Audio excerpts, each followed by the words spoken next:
No one's there.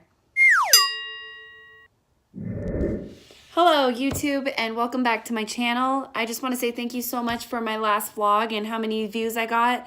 It's the most I've ever gotten on this channel. It's amazing that you guys are supportive. Even if you are just friends and family, I really do appreciate it, and I will try to get as many videos out to you as I possibly can.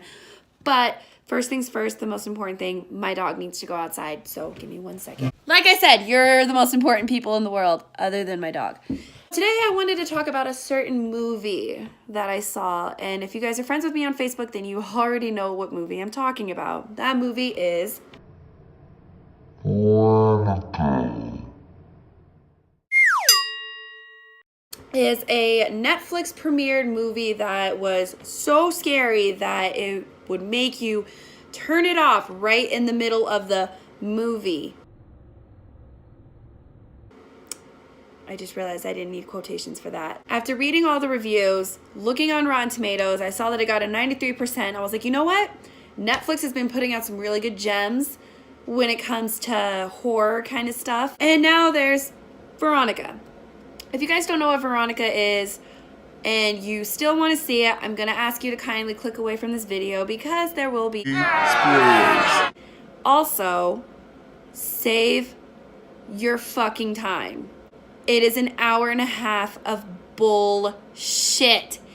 Oh my God. I have never gotten so angry at a scary movie before in my life. And this is coming from the same generation who came out with Leprechaun, Back in the Hood, Jason X, frickin' Chucky Part 17, Dolls with Attitude, I don't know, some stupid shit like that. I come from a line of very stupid, scary movies, and this has to be the dumbest movie I have ever seen. Nicole, you love scary movies. Why don't you like this? You're right, I do love scary movies. Scary movies is my favorite genre of movie. 1 sec. Veronica is a movie that is following a 15-year-old girl who lost her dad. Her mom works all the time, so she has to be the one to take care of her 3 younger siblings. They all go to this Catholic private school. Cool. And it's in a different language. Cool. I don't care that it's in a different language. I love foreign films. I like to read the subtitles. I like hearing different languages in different scenarios. I think it's beautiful. We follow this girl, Veronica.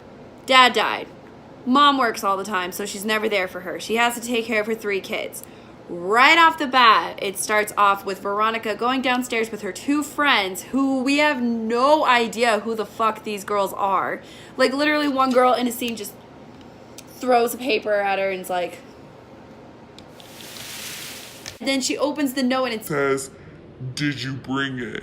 And then Veronica goes... Like, alright, foreshadowing. It's gonna be something stupid.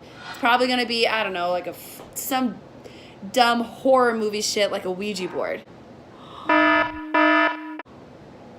Yes. They brought a damn Ouija board to a Catholic school to summon her father and some girl who we barely even get to know named Diane and her ex-boyfriend. No idea how the dad died, how the ex-boyfriend died, who these girls are, what's their story, what's their backstory. All we know is that this girl, Veronica's dad, died and she was trying to talk to her. Him. Her.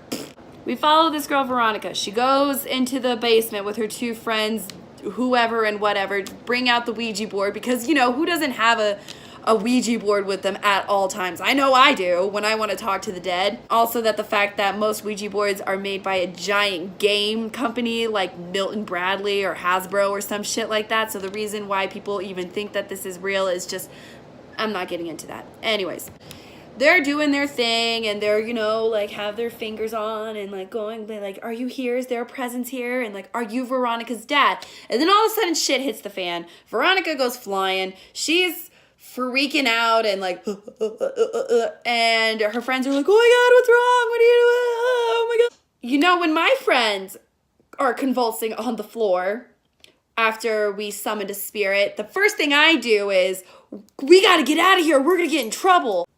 How is that thought even going through your mind when your friend is literally like seizing on the floor? Wouldn't you be like, whoa, are you okay? And granted, this movie was supposed to be set in 1991.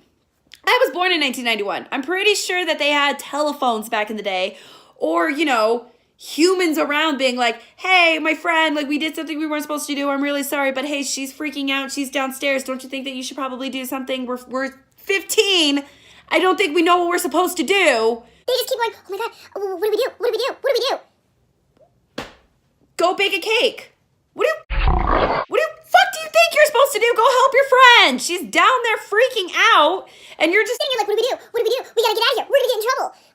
Like, you know how some, like, it's hard to explain this. You know how some horror movies have that, you know, opening the door, or really scared to touch the phone, or, you know, fucking freaking out when you hear a noise and you look over like really slowly. That's this kind of movie, and that shit pisses me off so bad.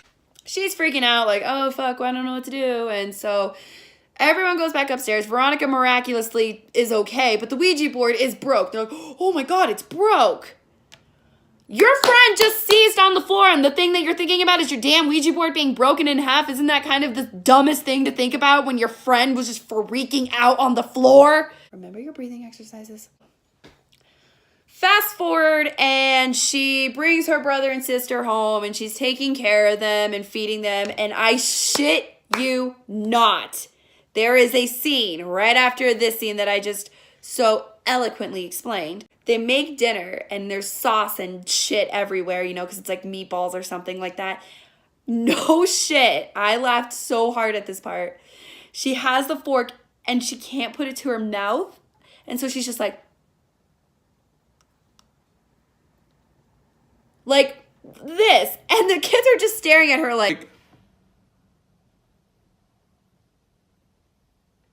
Veronica, are you okay? Like, call the fucking cops. What are you doing? Like, your sister's freaking out. This girl, like, spills milk everywhere because she's so scared that her sister's freaking out. And instead of calling the cops or doing, I don't know, something rational, they're just like, are you okay? And then Veronica snaps out of it all of a sudden, and she's like, oh yeah, I'm fine. You know, go clean up, and like walks away and stuff like that. The movie continues, more horror movie tropes, more shit that's not explained. I'm just sitting there waiting for something scary to happen. I'm like, okay, maybe it's a slow start.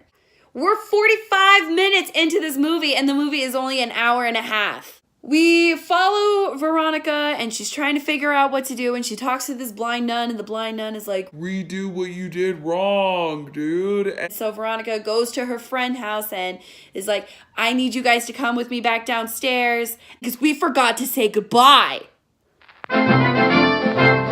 We forgot to say goodbye. Are you fucking kidding me? We forgot to say goodbye.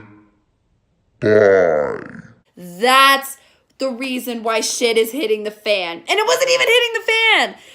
Like, literally, there was one part where it just had, like, a hand coming through and, like, grabbing her. Like, every fucking horror movie ever. And, like, shadows are chasing her and stuff like that. And she sees her dad.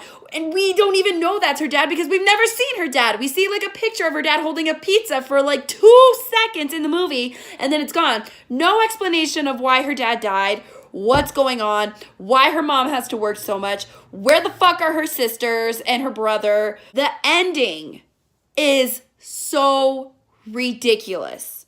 None of her friends want to come because they're too busy partying, like a massive party in the middle of the day. I shit you not. It is like noon and they are turning the fuck up. So I'm just like, well, I can't really say anything about that because I used to do that too when I was little. But not 15.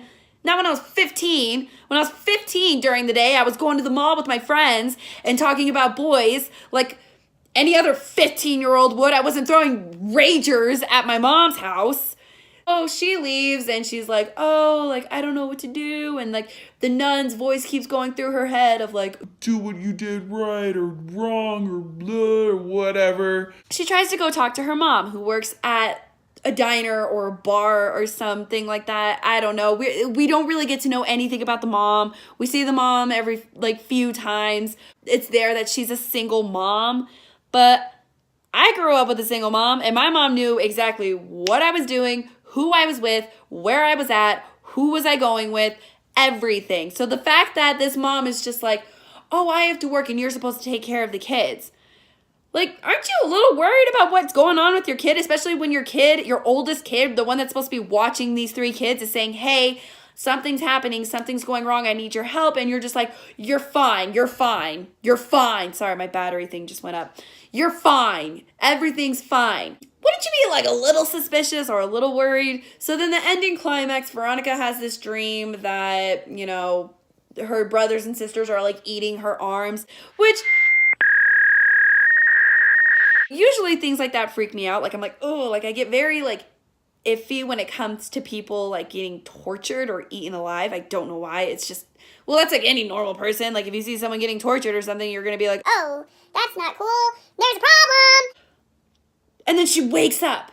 Of course it's a dream. All these scary things that are happening, by the way, are nightmares. So seeing her dad, the black hands that I told you about earlier, the shadow people, all dreams. None of it's actually happening. So then at the end, she gets possessed, or like this hand goes into her mouth and she's just like, and then that's it.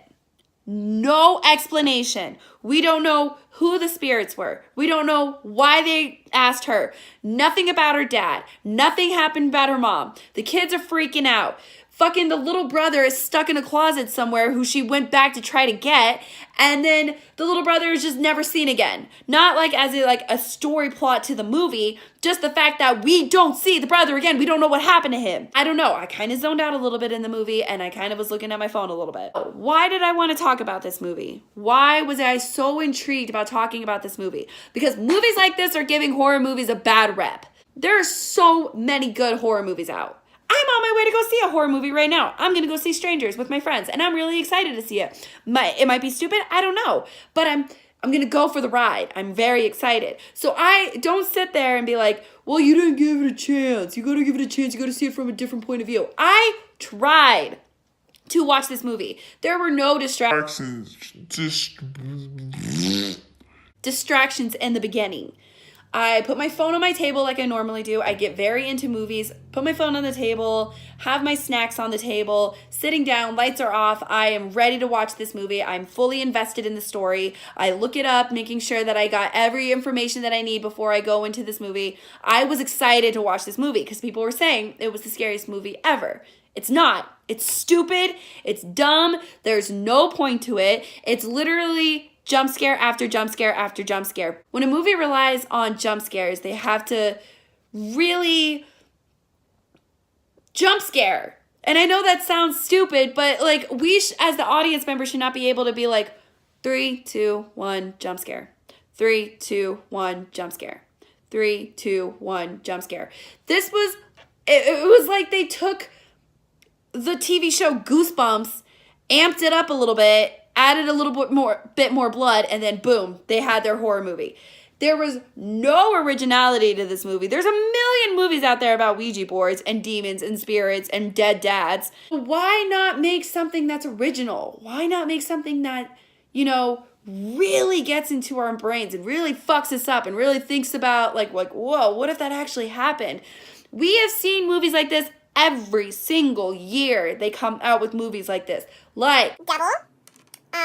Ouija board 2, Paranormal Activity 2, Paranormal Activity 17, Paranormal Activity 18, The Curse of the Ghost Dick. I really did try to give this movie a chance because I really did want to, and it was horrible. And I'm sorry, but I had to get this hate out of my body before I went to go see another movie. I needed to get this out, and you guys were my target audience of just targeting my hatred towards, and I'm sorry about that, but I needed to get it out. So what's a movie you absolutely thought it was going to be amazing and turned out to be shit? Leave it in the comments below. Maybe I'll talk about those movies too. Maybe I'll give them a watch and tell them they were good and make you feel bad about yourself. Who knows? Make sure to like and subscribe. Thank you guys so much for giving me a chance, and I will be back on Monday.